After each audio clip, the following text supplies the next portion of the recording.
مسلمانوں کے حلیفہ مختصم باللہ کی بیوی نے کوہان سے اپنی عصمت بچانے کے لیے کیا حیران کن طریقہ استعمال کیا تھا۔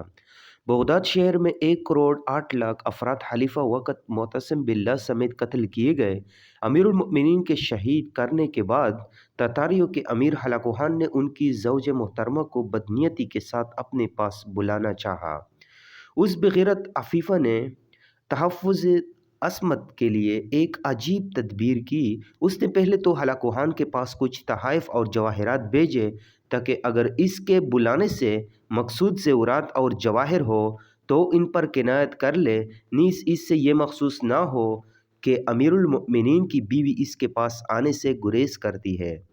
مگر تحفے اور جواہر لینے کے بعد بھی جب اس عفیفہ کو یہ محسوس ہوا کہ وہ اپنی بدنیتی سے باز نہیں آیا اور خلیفہ کی زوجہ کو بلانے پر ہی مصر ہے، تو اس نے اپنی کنیز کو سمجھایا کہ میں تجھے ساتھ لے کر ہلاکوہان کے پاس چلوں گی اور امیر المؤمنین کی تلوار بھی ساتھ ہوگی۔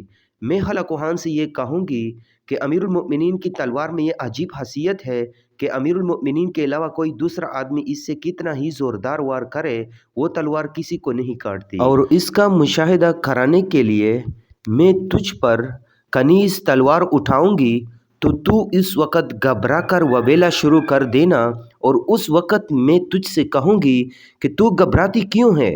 کیا تجھے معلوم نہیں ہے یہ امیر المؤمنین کی تلوار ہے جو ان کے ہاتھ کے علاوہ کسی کو نقصان نہیں پہنچاتی؟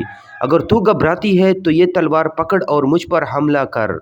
اس وقت تو تلوار میرے ہاتھ سے لے کر پوری طاقت سے اس طرح مجھ پر ضرب لگانا کہ میں قتل ہو جاؤں اور ہلاکوہان اپنے ناپاک ارادے میں کامیاب نہ ہو سکے۔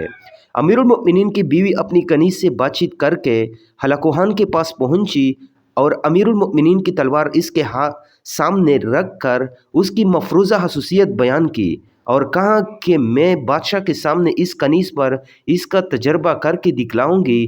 تلوار کے اٹھاتے ہی طے شدہ بات کے مطابق کنیز نے چلانا شروع کر دیا۔ زوجہ خلیفہ نے ملامت کی کہ تجھ کو اس تلوار کی خصوصیت معلوم ہے تو پھر گھبراتی کیوں ہے؟ یہ تلوار لے اور مجھ پر اس کا وار کر۔ کنیز نے تلوار ہاتھ میں لی اور خلیفہ کی بیوی کے 2 ٹکڑے کر دیے۔ اس وقت ہلاکوہان کو معلوم ہوا کہ اس پاکباز عورت نے اپنی عزت اور عصمت کو داغداری سے بچانے کی خاطر یہ اقدام کیا ہے۔